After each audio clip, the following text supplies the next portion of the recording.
What is this thing you do? In Cantonese, 截拳道, the way of the intercepting fist.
I think Bruce saw life as I do, not in years. You know, you could live to be 80 years old and never accomplish anything in your life. And what have you gained? Where in his short period of life of 32 years, he'd achieved a lot in his life. I think his fan base is probably bigger than it's ever been as younger generations begin discovering him. And obviously there's that emotional feeling that, gee, I wish I'd known him. I've had so many people say, oh, you're so lucky you got to know Bruce Lee, and they're right. So I would say that while we've lost Bruce Lee, and sadly his son Brandon as well, what you really need to focus on is how lucky we are that we had him. How lucky we are that we had him for the 32 years that we had him. How lucky we are that we have the 20 films he made as a kid and the 5 films that he made as an adult, and how lucky we are that at least he lived long enough to do Way of the Dragon and his 2 subsequent films, Game of Death and Into the Dragon. So I think if we focus on the positive, on the fact that at least we had him long enough. Did he get to fulfill his genius? No. Did he die too young? Yes.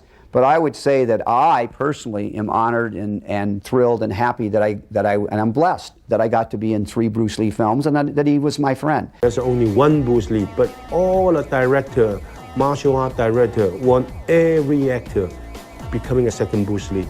The way you point, the way you fight, nobody can do it for him. But the audience, no, he's the best. There's only one Bruce Lee in this world. It's not possible to have another one. If anybody wants to be a Bruce Lee, it's not possible. I feel an absolute soul-level connection to his philosophies, to his message, to the message of his life, I should say. And the fact that I get to share that then with, and continue sharing that, and hopefully continue to inspire people around the world through that, is extremely satisfying and fulfilling to me. He used to use the term walk on. He said, "Dan, if you walk on, you make a mistake, and learn to live with your mistakes and to move on, never to look back when you made a mistake." And I think this is the greatest things I think he left. I'll use the word legacy.